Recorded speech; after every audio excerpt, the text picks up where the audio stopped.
video is going to be a little different than normal because the day I recorded this filmed this, I did do a video on it, but it was just way too windy and I was on my phone, so it was really shaky. I took pictures along the way.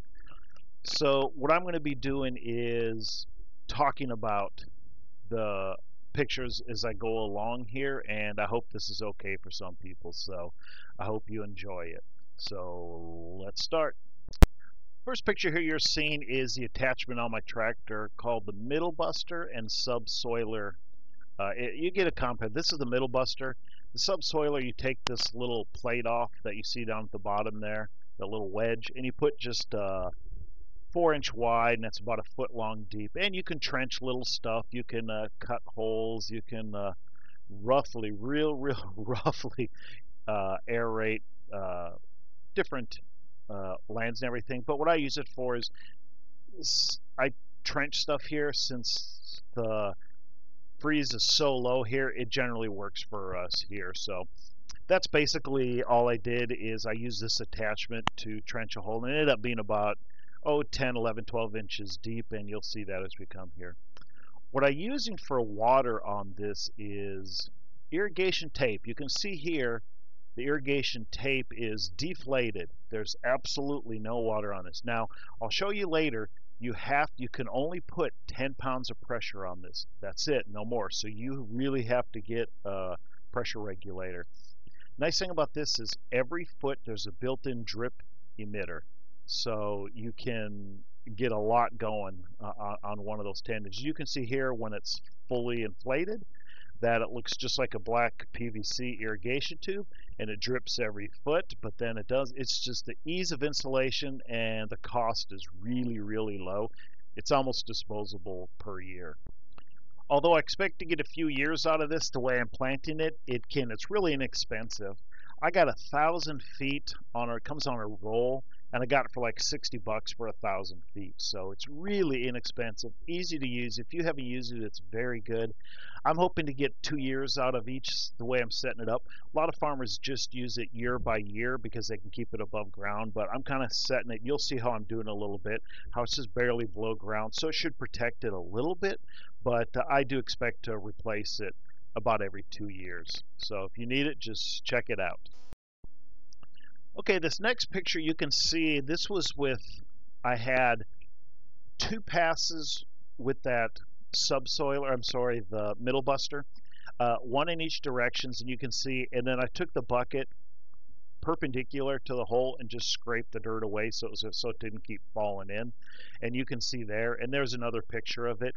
That's just 2 passes. I'm probably only down about 6-8 inches in this pass right here. So like I says, if you're gonna bury it back in, you really don't have to push the soil back, but I'll be filling it in with good soil once I plant the asparagus on there. And you can see here I'm on the tractor just getting ready to do my my second 2 passes, which you will see here in a second as I get to make it a little deeper to get it to about the 1 foot mark.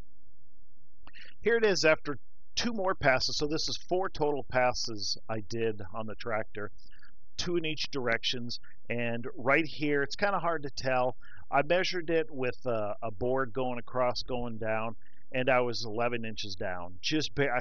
Not quite 11. It was like 10 3/4 inches down. And I believe right here I got a little closer picture. There's a little closer. Again, it's harder to tell.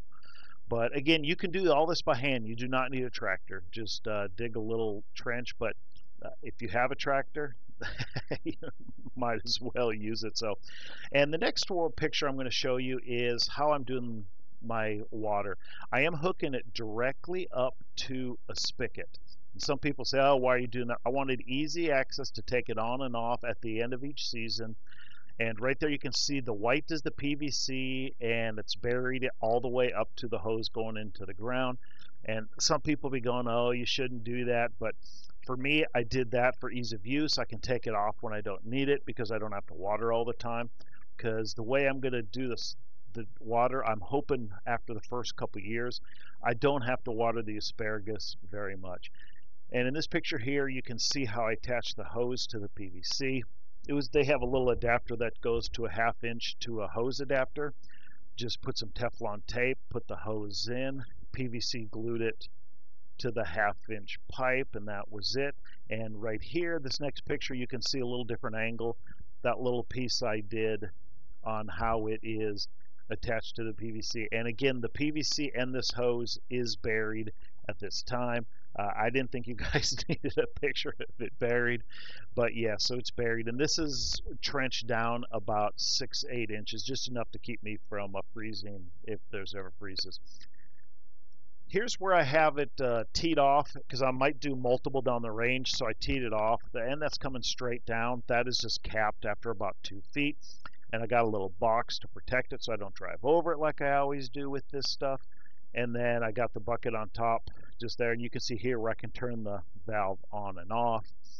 And you can see also how I have right there in the middle, that white piece that's connected to the tape all the way to the top left, right for the black tape, that is the 10-pound pressure regulator to make sure the water is only 10 psi. And then it just comes right and it screws right in, get the little adapter to it, and that's it. And the valve is just to turn it on and off at this end here. You can see the end here, that is the end of the roll on the 1,000 foot. It's just I got a little piece of 1/2 inch PVC, about 2 foot, strung through the middle of it just to make it over. All I did was put it through, hooked it on the one end, started walking. You can also put this on the back of a tractor if you're doing a lot, but I'm only doing about 100 feet right here. There you can see the other end.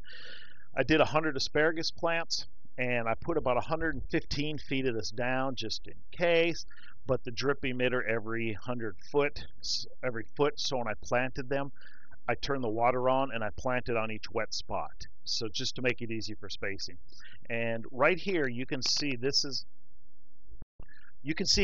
after a week and a half of it being planted. We're getting a lot of grass growth because all the water we're getting. We've gotten over 11 inches this year so far, and that's not including the 4 inches this month, so we're at a lot of rain. But you can see here right in the middle by the tape how it's coming up, and I got right now an 85% germination rate coming up with planting the rhizomes. Not really germination, but coming up, so I'm really happy. Again, this is really easy to plant. What I did was I turned the tape on for 5 minutes and turned it off. It's a 1/2 gallon each, 1/2 gallon an hour, so it didn't get soaked. It was just wet spots. So then I took my rhizomes and I went to each wet spot and I planted the rhizome right underneath each wet spot.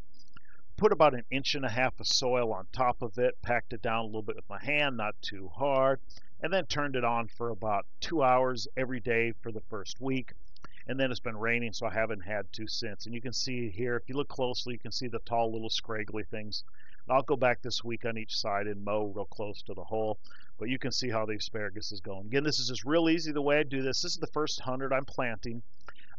Next year we're gonna get about 300 more. So really easy to do. You can do it. Any questions, please ask. This is just the regular asparagus that we got. If you want the variety, let me know. Everybody have a great day, and thank you for watching.